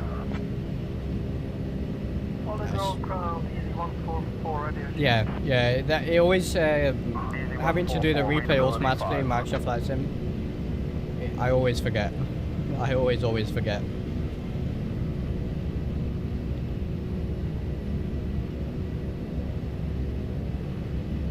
So we're gonna go left here, and then we're gonna park up, and then we will load into Heathrow, and we'll just have a look at the traffic. Why not? We'll turn it off and on and see what kind of performance hit we take while we're here. I'll show you guys the scenery a little bit as well, because it's really nice, really nice. But yeah, Microsoft Flight Sim, look at this. Aldergrove ground, Canada 87, ready to copy high park clearance. to Manchester, no, to Isle of Man. So we're going to take this first one here. So let's go around here like this, and then we'll swing it around. Lisboa, departure runway 35, initial climb 3000, departure 133.125, squawk 3252, Canada 87. All right. And we'll park there. Of course, we'll push it back by hand once we're done. So after landing checklist, then ignitions can go off. Oil doors closed. ISO deflectors, we don't need them. Flaps are up. Cabin alt, diff, and climb. So we have no differential here. No climb. So that's fine. That's good. That just means that our... Let me get out of beta. That just means our cabin pressure is the same as the outside pressure. So of course when we open a window, nothing crazy is going to happen. We will put it in dump mode just in case. That's part of the checklist.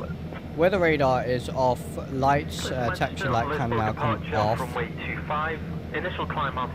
Panel light off as well, and the pitch trim can come off. And alright, now we can shut down the aircraft. So avionics off, inverter off, all the electrical stuff off bar the lights, which they are. Generators off. Power levers are idled. Propellers feather. We'll bring those all the way back. And condition levers cut off. And there it goes. I'm very quickly gonna, before it ends my flight, add my screenshots onto Valanta. See what landing rate Valanta gave me. Valanta says 80 feet per minute, not too bad. Right, we'll finish the checklist off then. Wing pump off when NG below 10%, which it is. I'm gonna just close. Right, avionics are off, so we shouldn't technically be getting the ATC, but there you go. I think that's a limitation of Microsoft Flight Sim, to be honest. Right, wing pumps off then, and then battery master off, battery selector back to 1. And we will install the control locks. There we are. Bring the yoke back a bit more. Control lock. Do we have any failures? No failures. And the condition of the engines is still 100% because we have we've looked after them. And what we can do is we can get the chocks, Peter covers, engine covers. There we are. Charlie. Request IFR clearance to Heathrow is filed. So let's have a quick look at the airport, and then we'll load into Heathrow.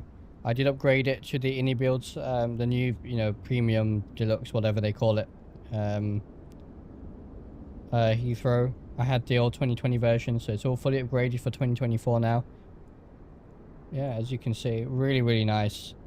I think his EGNX is really good at East Midlands. Is that an aircraft taking off? Die here. An aircraft starting. West Atlantics there, DHLs there, very nice. As you'd expect, a lot of them come from East Midlands, my local.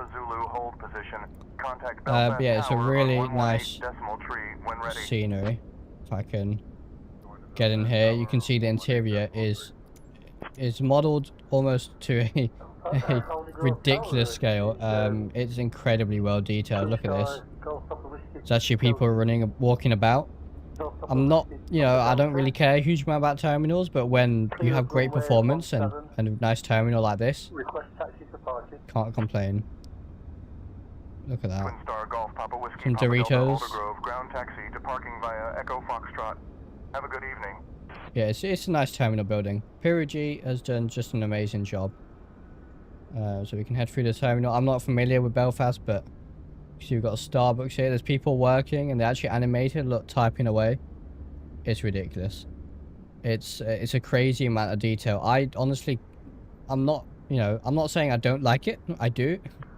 It's just, it's not something I look for in a scenery. So it's nice that it's there for those who want it. But it's not important to me, is what I should say. And as long as it doesn't affect FPS too much, then it's fine. And to be honest, all of his sceneries are really, really well optimized as well. So yeah, there it is. Let's take a look at.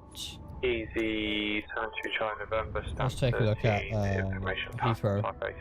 Yeah, it is incredible detail. Newcastle as filed. And I think his East Midlands is probably even more detailed. It's insane. I'm going to go off to a ramp over here, I think, for Heathrow. Might take a few minutes for the airport data AI traffic to load in. Services are not available. That's just GSX. Yeah, I'm looking forward to his Birmingham as well. I did pay for all of these sceneries.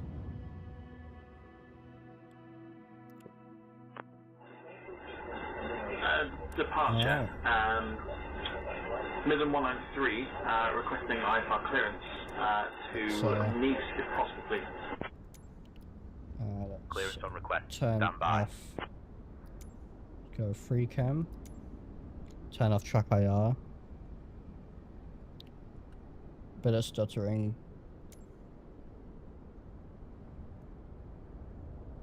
And take a look at what the traffic looks like. It's going to take a second to load, probably. There we are. Alright, there we are. Right, come on. Eye tracker. You know you want to disable. There it is. Alright, let's change. By the way, lighting looks incredible. Before we change it. I'm just going to put it daytime so we can see. Oh, look, the traffic's already spawned in. Lovely. So I have the traffic set for, let's see here. I have 5 out of 11 set. So let's have a look at what kind of density we're getting. Alright, well, there's none over there. But there's a whole host of aircraft over here using the FSLTO models. There's a bunch over here. Terminal 4s, 5s. Actually, quite a lot of aircraft for setting number 4. I'm sure I could turn this down a bit to save on performance because this is a lot of planes. I only need a few to populate the area. I don't know why there's none spawning here. That's peculiar. Maybe it's to do with the scenery. There's also more over here.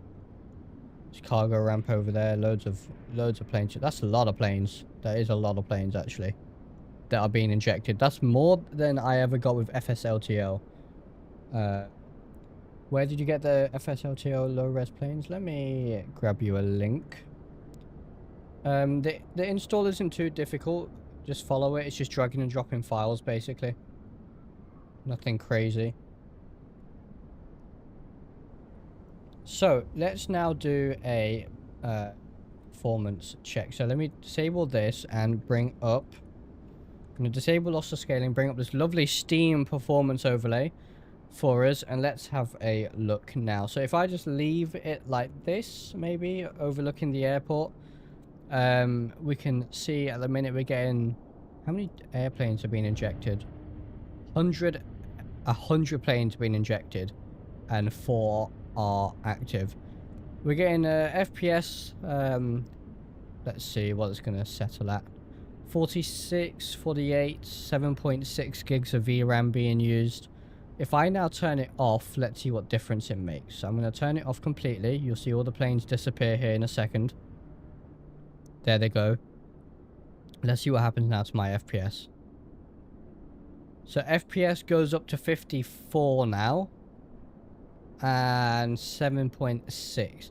So FPS it seems to be about a 10 FPS hit, which honestly, with 100 aircraft injected and the airport almost being full at London Heathrow, can't complain. Can't complain about that. That's pretty good. With FSLTO before, on 2020, I was getting a hit of like 25 FPS-ish. Albeit with the original models, not downscaled. I never tried the downscaled models in 2020. But that's not bad, and there's not much VRAM usage as well. If I turn it back on, if I say let's see what 2 does. I've put it on a density of 2. Let's give it a second here. It gives you a little aircraft, and it goes yellow when it's injecting. It's sort of waiting for gate injection, and then it'll go dark green. I'll show you here. With the BATC 10 parked, went from 73 to 51 in this computer. Wow, yeah, that's a big hit. I think downscaling has made a really big difference, because if it's using the same models, I don't think there's a performance hit with Say Intentions or BATC itself. I think the performance hit comes with the models. So I think downscaling the models will really help. Because I tried it earlier, and my FPS was halving with no models installed, and it was just using the default Microsoft Flight Sim models, which are really heavy on FPS. So using FSLTL models, FS traffic models, yeah, that'll do it, because they're pretty high quality, aren't they? So yeah, that'll do it. But no, these FSLTL models, honestly, the entire pack is 5 gig. So realistically, 100 planes isn't going to be much on VRAM, right? If you think about it like that, you know. So I will try the downscaled models. I will try the downscaled models. How do you downscale the models? So I put a link up there to a website called flightsim.to. You can download the downscaled textures from there, and then just follow the instructions. All you have to do is drag and drop the files. It replaces all the high res textures with the low res textures. And then there's one extra step. It's really easy. But yeah, it's super simple. If you have any issues, do let me know. So as you can see, that's now gone green, and now we have planes injected. Now we have absolutely no hit, maybe a 3 FPS hit, 2 FPS hit, with a density of 2. And let's have a look. I think this terminal is bugged in this scenery, because nothing wants to spawn there. But let's see how many aircraft we have over here. There's none over here now. But there's a bunch. Oh, I think, interesting. It doesn't seem to spread them out. It kind of does them from right to left. So I have 2 set, so it's only doing this area, but the density is really high. It's not injecting over here. So maybe what they should work on is spreading these out across the terminals, which is quite interesting. Jack Wood, thank you very much for subscribing. Really appreciate it. Welcome to the channel, my friend. So let's go to 11 and hopefully not completely kill my computer. It's going to reset the models, and we'll just wait again for it to be injected. You can see with no models, we're getting 56 FPS at the minute, roughly. 7.8 gigs of VRAM being used, which is the max, actually. So let's see. This new performance overlay from Steam, by the way, really good. I've been using it during all my Microsoft Flight Sim testing. There goes every single plane. That's full. That is absolutely full. Look, that's a lot of planes. And what hit am I getting? Let me put the camera back to where it was. We were on, what was it, 56? We've gone to 47. So 10 FPS hit. Really not that bad. And somehow my VRAM is less. I don't know how that works. Somehow my VRAM is less. But look at that. That is basically a 10 FPS hit. I can live with that. To have this many aircraft. And I'm sure if I sat here and waited, they would start moving and be flying about. That's kind of crazy. I think this is all down to the downscaled FSLTO models, though. And Say Intention is doing a great job on performance, because literally this would be a problem when you're landing, trying to find a gate. Although I guess now Say Intentions can find you a gate which is free, right? So I think, yeah, 11 might be a bit overkill. Not even just because of performance, but because you would struggle to find somewhere to park. That's insane, actually. A 10 FPS hit. I'm getting a bit of stuttering, but it's not too bad. Of course, I'm sure if you're on a higher end PC as well, you would, you know, just see almost no hit. That's impressive. I'm very, very impressed with that, actually. Almost every stand is full. Literally everything is full, other than cargo. But that could be simply to do with scheduling or... So the way it works as well, by the way, it's not using flight radar data. What it is doing is using real-world schedules. I think... I don't know where they would have got it from. Probably flight radar, I suppose. But it uses schedules. Now, the reason it doesn't do what FSLTO does, where it literally injects straight from flight radar. So if there's an aircraft landing in real life you have an aircraft landing in the sim, is because of course it needs to account for you. There needs to be space for you to be you know, flown in. And if the traffic is injected and controlled by flight radar information, then Saint Engines can't control it, right? So that's why they've done it like this, using schedules, which I think is completely fine. You know, Traffic Global runs off schedules. No issue with that at all. This is really nice. So I can't wait to test this more, because I'm getting like basically no hit with this. I mean, I'm looking at the entire airport right now as well. If I jump into the cockpit of the aircraft, and we'll just let things settle. I think I would struggle though with a Phoenix or something, because Turbine Duke's really got an FPS. Although, do bear in mind, I'm streaming as well. That's taking up extra resources. Yeah, still not bad. If I stick lossless scaling on this, still nice and smooth. Look at that. Can't complain. So, let's see here. What we getting now? 40, 44, 41 FPS, around there. 39. Yeah, about, all right, about, let's call it 40, and about 7.8, 7.7 gigs of VRAM. Let's now turn off the traffic completely. So we've gone from max injection to nothing. And it's going to turn it off. I'll let you know when it turns off. And it's gone. So we now have no traffic injected. And we've gone up to 51, 52. And VRAM has stayed the same. So we're using little to no VRAM. As you can see, all the aircraft is gone. We're using little to no VRAM. And I'm losing about 10 FPS.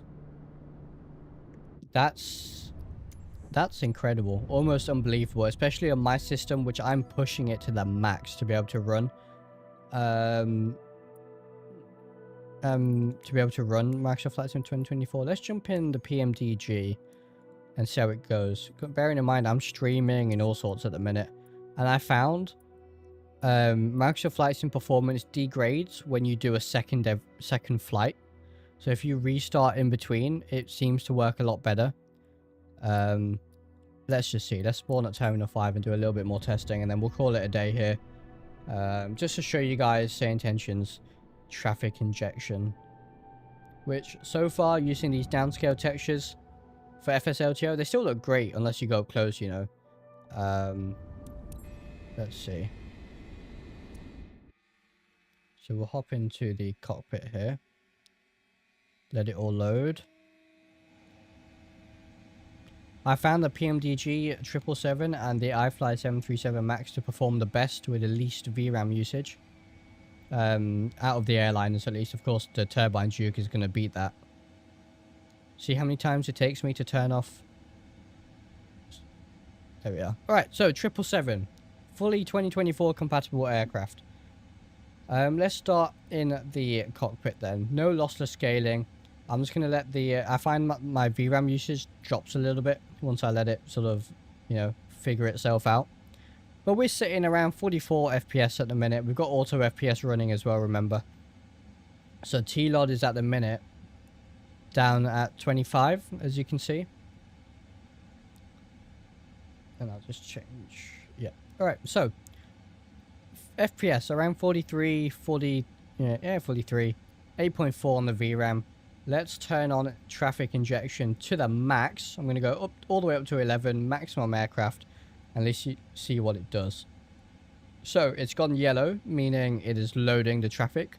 As soon as it goes green, that means the traffic will be injected. So let's see. But yeah, 43.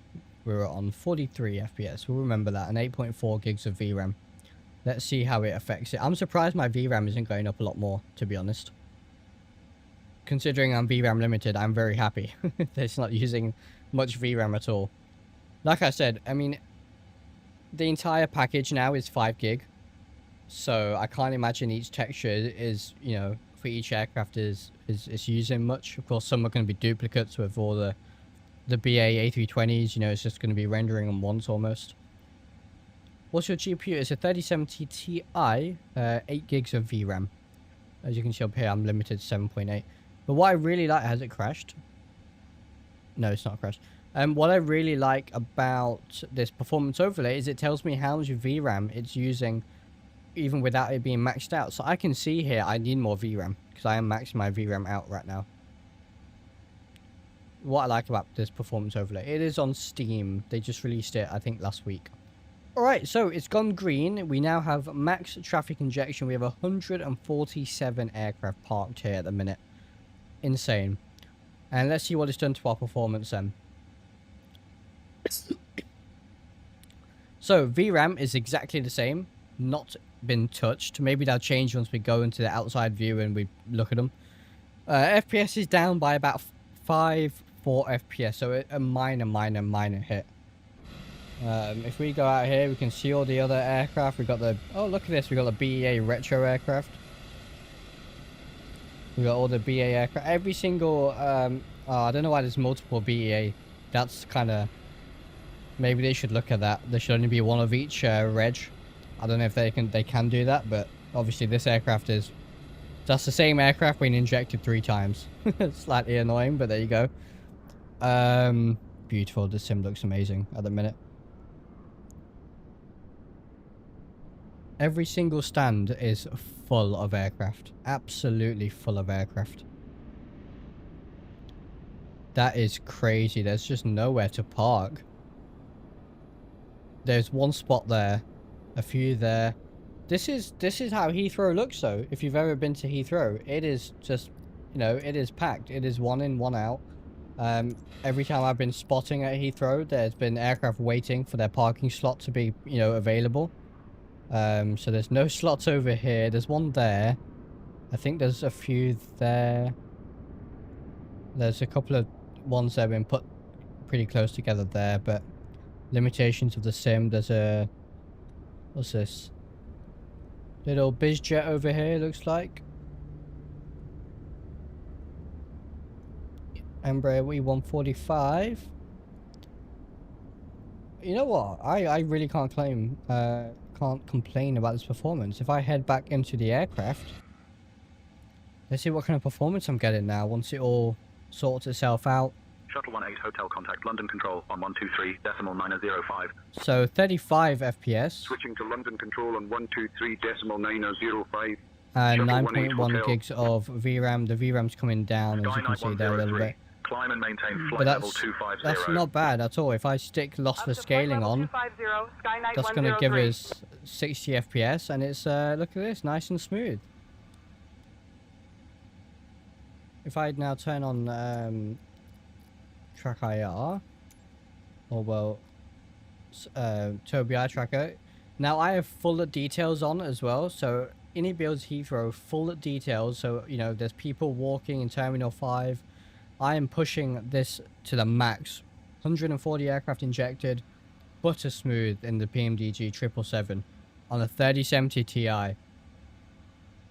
Can't complain. Yeah, like OneFrost says, above 30 FPS, that's perfect. I can deal with that as long as I don't get stutters on touchdown, which I will have to test. I can't complain about this. This is I'm happy with this for sure. Nice and smooth. Got a co-pilot there. I wish he was in a airline pilot uniform, but there you go. So yeah, I could probably get more FPS out of this if I didn't inject as many aircraft, which I don't think I will. I think I'll turn it down a little bit maybe. If I had some of the details for any builds Heathrow turned off, because some of the detail, the modeling in here is pretty crazy. Again, you know, there's people, I don't know why people aren't walking at the minute. Maybe because they're not technically in my line of sight, but there you go. So yeah, I don't know what it is. Microsoft Flight Sim 2024 is running really nice right now. There's a aircraft actually taxiing here. They got all the correct lights on, as one would expect. There's a couple of duplicates, but like I said, this is in beta, so there's still going to be a lot of fixing to do. But you can see all the aircraft about flying as well. Look at all the strobes. There's the moon. This is cool. I think the longer you leave it, the more active aircraft you get, because they all start at the gate and then they kind of have to perform their pre-flight before they start going. But look at this. This 320 is about to head up. I think there's some aircraft landing. Maybe shall we wait Shall we watch one land? You can see London City in the background there. I don't know why the textures look a bit weird there, but yeah, now we're pushing the sim a little bit on our VRAM. But yeah, I have to say this is very nice. I can't complain about this. They have all the correct lights on as well, which is great. There's an aircraft over here which now has their beacons on. Is this an Aer Lingus 320? It is. Very nice. That's one thing, you know, during my testing, I've been missing having aircraft injected. My airport's been completely empty, but this is good. This is good. Of course, I'm limited with VRAM. And so, for my system in Microsoft Flight Sim 2024, I'm very, very happy with this. Got some aircraft landing. Beautiful, beautiful lighting. Looks insane.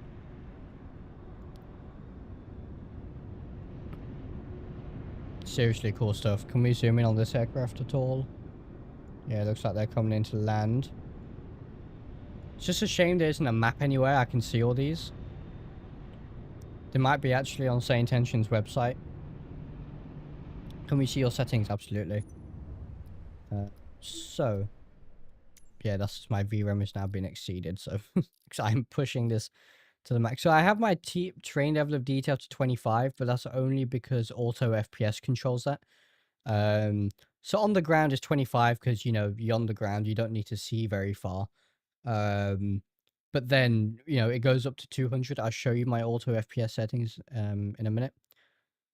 Yeah, these are my settings at the minute. No frame gen in Microsoft Flight Sim. I use lossless scaling instead. Object level of detail 100. Clouds are on ultra, textures on low because of VRAM. I still need to do more testing, so these aren't my final settings. But this is pretty good for me right now. And my auto FPS settings, once I have my settings finalized, I will put them in the Discord. And these are my auto FPS settings here. So I have LSFG, which is lossless scaling frame generation. So it's set for 80 target, which is, it reads your lossless frames. So as you can see with lossless, I'm getting, there we are. With lossless, I'm getting that frame rate 70, and that's what it's reading. So I make it aim for 80, TLOD 25. Minimum TLOD is 25, max 2000, TLOD base 1000. I might increase this to 2000. But yeah, there's my setting. I can also do this auto reduce, but I kind of been testing without it. Let's watch this aircraft land, and then we're gonna watch this 320 take off, and then we're gonna end the stream.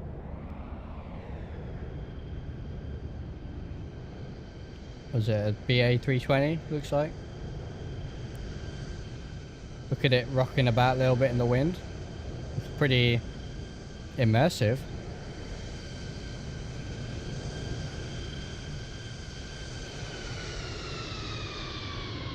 Oh, an absolute slammer. But there you go. Look at the spoilers and stuff working as well. Nice animations. Yeah, I can't complain. And now we're going to watch this 320 take off. Where's he gone? There they are. Are they going to the other runway?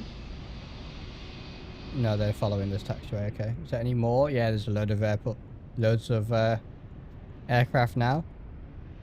I like this. I like this a lot. And of course, these are all going to be sequenced by Say Intentions. In the background, Say Intentions is working through them, giving them takeoff clearance. We might not be able to hear it all the time, which is a little bit of a shame. But I understand their reasoning behind it. That would cost a lot in premium voices, and the cost of Say Intentions would be even higher. It's already relatively expensive, you know, so I can understand that decision, I think. Thanks for checking the FPS. No worries at all. I'll get a 9070 XT or 5070 Ti to replace. Yes, yeah, that's what I'm looking at. Absolutely, that's what I'm looking at. I want a minimum of 16 gigs of VRAM. And I would ideally want 24 if it's within budget. for future proofing. Yeah, let's watch this 320 take off.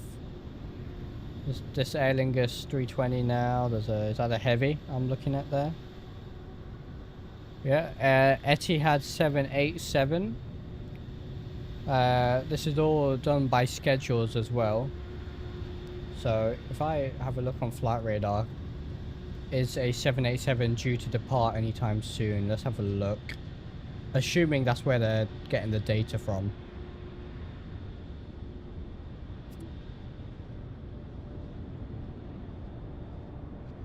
They are using the correct runway as well. They're using as per real life. Etihad, is there an Etihad? There is a Etihad A380 which just departed. So maybe it's doing that. Oh, there is.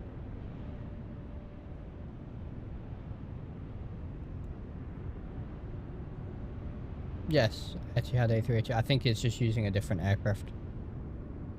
There's a Gulf 787 meant to depart relatively soon. Maybe that's... Is that a Gulf? No, it is Etihad. Okay. There's an aircraft there. So these should all now be sequenced by that fueling. Saint Engines are going to figure this out here. Let's see how it does. So I think... Right, he's been cleared to cross. They've been cleared to enter, but not take off, I presume. That's the other thing about FSLTO is it wasn't particularly smart at times. I constantly had aircraft taking off while an aircraft is crossing.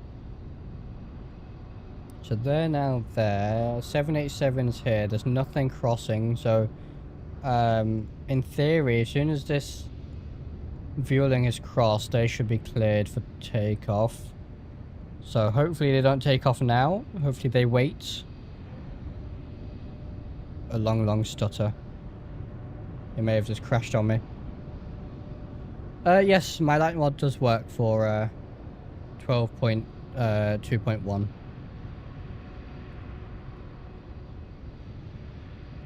I think it may have crashed on me, guys.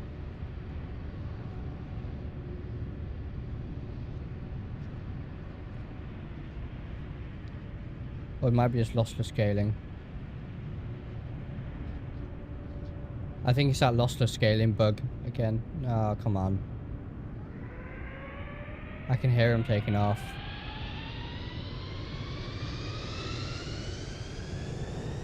But I can't actually see. Did this work?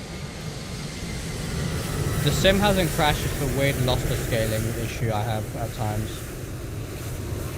Wait, it freezes my monitor.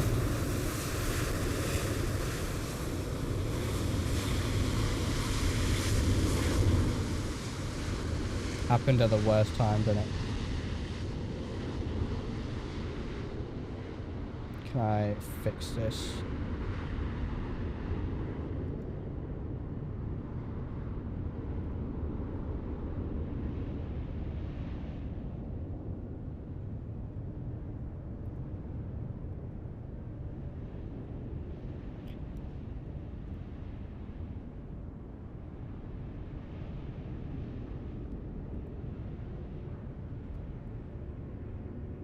Maybe if I do this.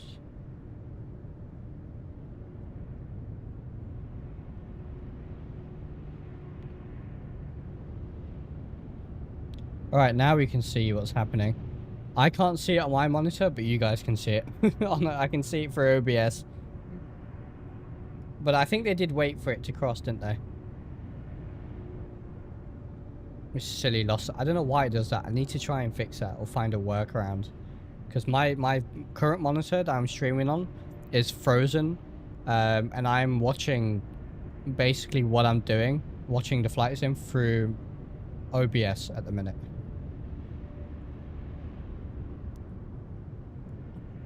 Is there anything over there? There is not. Alright, they're taking off.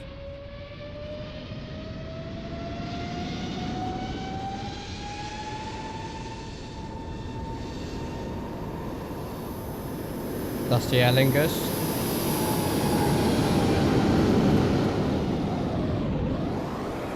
There they go.